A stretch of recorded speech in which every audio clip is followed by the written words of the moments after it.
కదా వా త్వాం దృష్ట్వా గిరిశ తవ భవ్యాంగ్రియుగళం గృహీత్వా హస్తాభ్యాం శిరసి నయనే వక్షసి వహన్ సమాశిశ్లాఘ్రాయ స్ఫుటజలజగంధాన్ పరిమళాన్ అలభ్యాం బ్రహ్మాద్యైర్ముదమనుభవిష్యామి హృదయే. ఈ శ్లోకంలో స్వామివారు ఏం చెప్తున్నారంటే, ఇంత ముందర శ్లోకంలో ఎలాగైతే కైలాస దర్శనం చేయించారో ఈ శ్లోకంలో స్వామివారి యొక్క పాద దర్శనం చేయిస్తున్నారు. అంటే కైలాసానికి ఒక భక్తుడు వెళ్తే ఊరికే కూర్చుంటాడా? కూర్చోడు. ఇంకా కోరికలు వస్తూనే ఉంటాయి. ఆ కోరికలతో ఏం చేస్తారు అనేది ఈ శ్లోకంలో చెప్తున్నారు. గిరిశ తవ భవ్యాంగ్రి యుగలం కదా త్వాం దృష్ట్వా.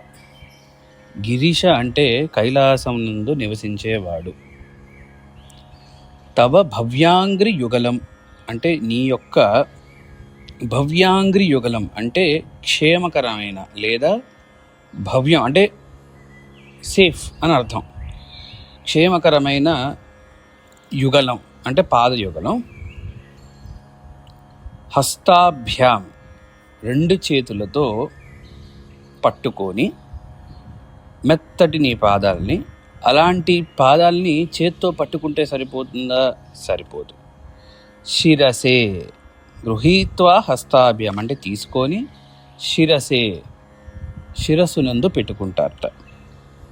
శిరస్సునందు పెట్టుకుంటే సరిపోతుందా? అయినా ఆనందం సరిపోక నయనే నేత్రమునందు కళ్ళకి అద్దుకుంటారట. దాని తర్వాత వక్షసి వహన్. వక్షసి అంటే వక్షస్థలమునందు అంటే హృదయస్థానమునందు పెట్టుకుంటారట. సమాశ్లిష్లాఘ్రాయ సమాశ్లిష్లాఘ్రాయ అంటే వాటిని గట్టిగా కౌలించుకొని స్ఫుట జల జగంధాన్ సుగంధాన్ పరిమళాన్. స్ఫుట అంటే వికసించిన, జలజ అంటే పద్మములు. ఎటువంటి సువాసన అయితే వస్తుందో అలాంటి పరిమళం కలిగిన పాదాలు ఏదైతే ఉన్నాయో వాటిని వాసన చూస్తారట. సో ఇప్పుడు ఏమేం చేస్తున్నారు ఇక్కడ?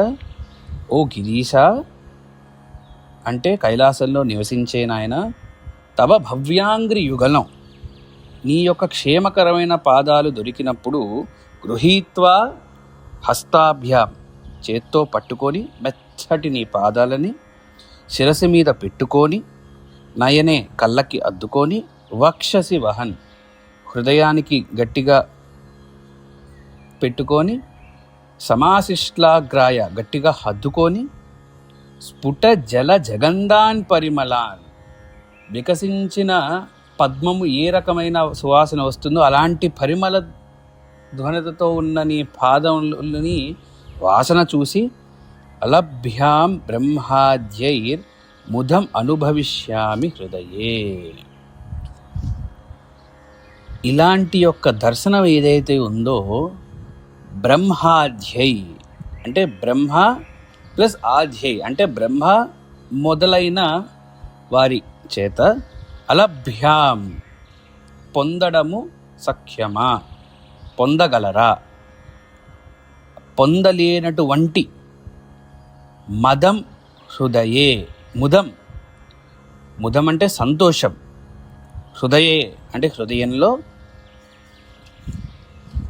అనుభవిష్యామి హృదయే. అనుభవిష్యామంటే హృదయంలో ఎప్పుడు నేను ఇది అనుభవించగలను. కదా వా త్వాం దృష్ట్వా. ఇటువంటి దర్శనాన్నైతే బ్రహ్మాది దేవతలు కూడా పొందలేరు. అటువంటి దర్శనం, అలాంటి ఆనందాన్ని నా హృదయంలో ఎప్పుడు నేను పొందగలను, నీ పాద దర్శనం ఎప్పుడో పొందగలను అని చెప్పి శంకరాచార్య స్వామి వారు ఈ శ్లోకం ద్వారా చెప్తున్నారు.